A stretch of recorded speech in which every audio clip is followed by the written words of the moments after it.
What's the fastest camera in Forza Motorsport? You're going to find out in this video, and it might be a bit controversial. It's not going to be what you expect.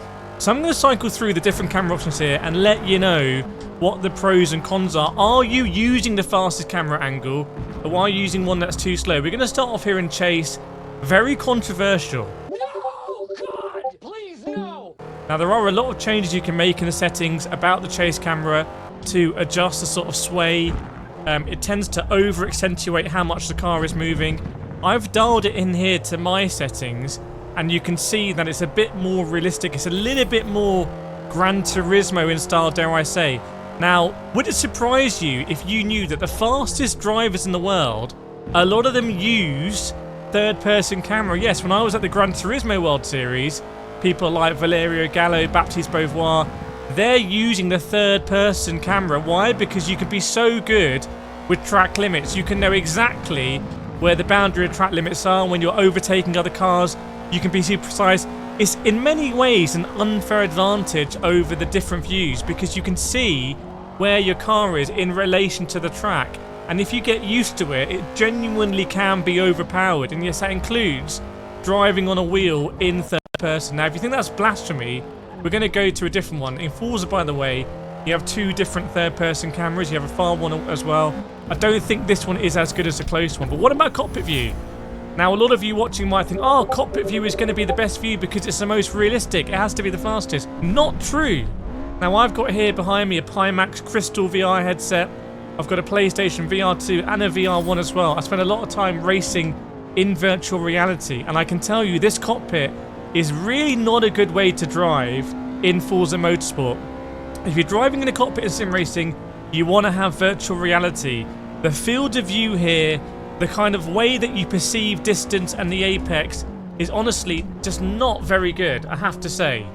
So don't feel like, oh, you're going to drive in cockpit view, it's going to be super realistic. Yes, you can adjust the field of view in Forza. In fact, you can make more adjustments than you can do in Gran Turismo, which is great. But this is just not realistic. I've driven race cars in real life. I've raced race cars. And you have a lot more perception of what's around you.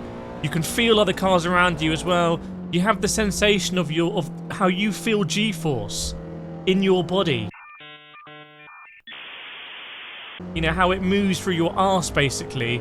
And then you match it up with the horizon moving. And then you can sense whether you're oversteering or understeering. You just don't get that at all in a game on a 2D screen like this. So, honestly, cockpit view like this 2D is just not going to be the fastest. We're going to go up here. This one is actually a little bit better. You have a little bit more vision. You can see on the left-hand side just kind of where the periphery of our car is. You can get over the curbs there. So this is a little bit better than the one that's more recessed back. And a lot of people don't like having the screen, the wheel on the screen as well. So you might prefer this one. But then we're going to go to some potentially other OP views. This is bumper cam, or this is bonnet cam to give it the fully technical version. And you can see here again, I can see the extremities of the car in relation to the track, which is absolutely great for track limits.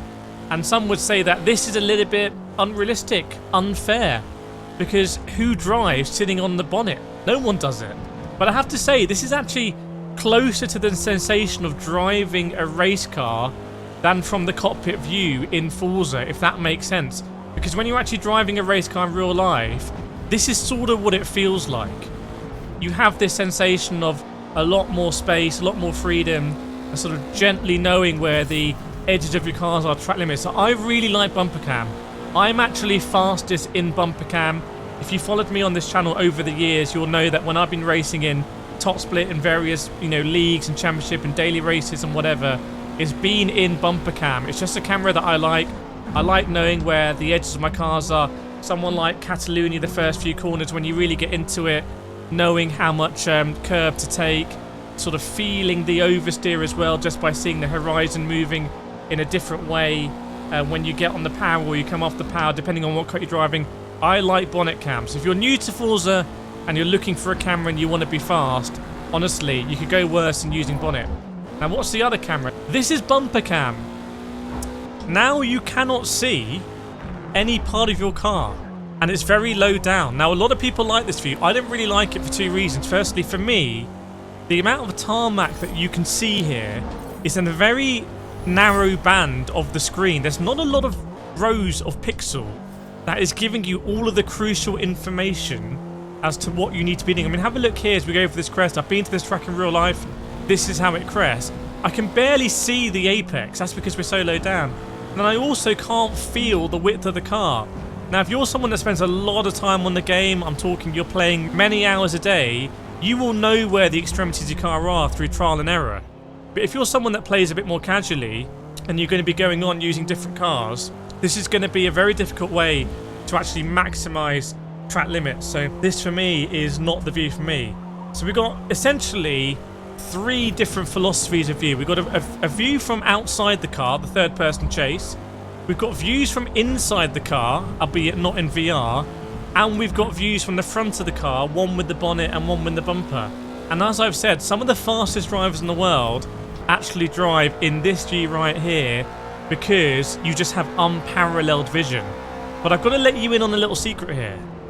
The fastest view for you is likely going to be the one that you are most comfortable in. So if you feel really comfortable in this sort of view here, then go for this view. And if you feel comfortable in the bumper view like this, go for this view.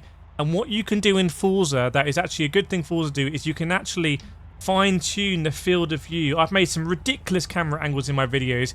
As you see, you can make this very wide, very narrow field of view, whatever. So please, please do experiment and let me know in the comments which is your favourite camera angle.